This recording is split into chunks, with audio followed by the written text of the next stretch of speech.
Hello నమస్తే అండి. Welcome to Taluru Aruna kitchen and vlogs. ఈరోజు మటన్ కర్రీ చేస్తున్నానండి.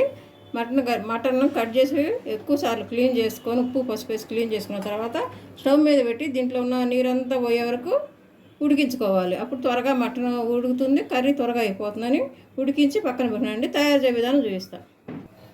స్టవ్ మీద బాండి పెట్టుకొని తగినంత ఆయిల్ వేసుకుంటున్నాను.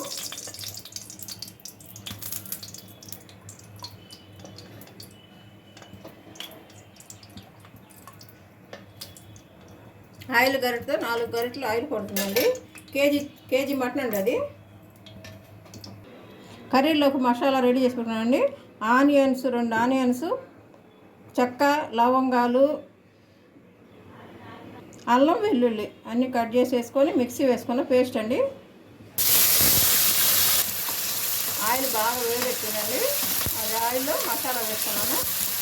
ఇది ఫ్రై చేసుకోవాలి, బాగా పచ్చి వాసన పోయే వరకు ఫ్రై చేసుకోవాలి. పచ్చిమిర్చి ముక్కలు అవి కూడా ఆయిల్ వేసుకొని ఫ్రై చేసుకోవాలి.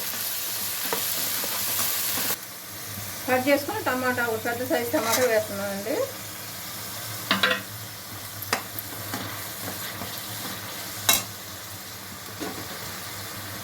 తగినంత పసుపు,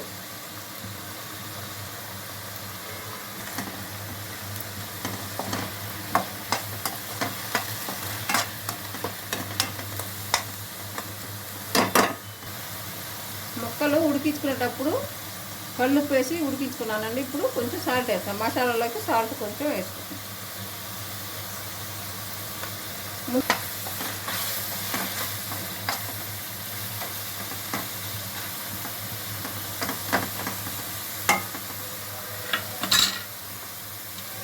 మూత పెడదాము. వేగిపోయిందండి, పచ్చివాసన అంతా వేగిపోయింది. ఇప్పుడు ఉడికించుకున్న మటన్ ముక్కలు వేస్తాము.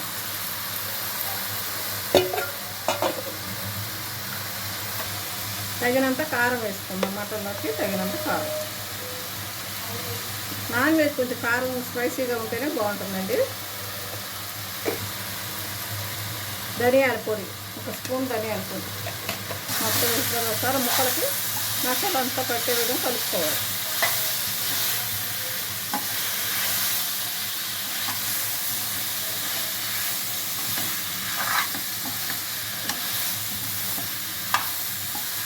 కొంచెం వాటర్ పోసుకోవాలండి.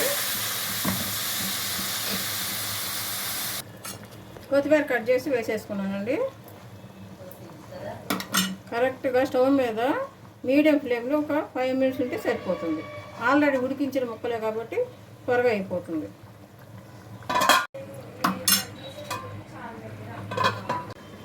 ఓపెన్ చేసి చూద్దామండి. ముక్క చూశానండి, మెత్తగా ఉడికిపోయింది. సేమ్ ఇదే ప్రాసెస్లో మీరు కూడా ట్రై చేసి చూడండి. చాలా బాగుంటుందండి. మంచి కర్రీ కూడా మంచిగా కుక్ అయింది. ఈ విధంగా ఉడకబెట్టుకోవాలి మెత్తగా. ఈ విధంగా వండుకోవాలి. Please subscribe, like and share. Thank you very much.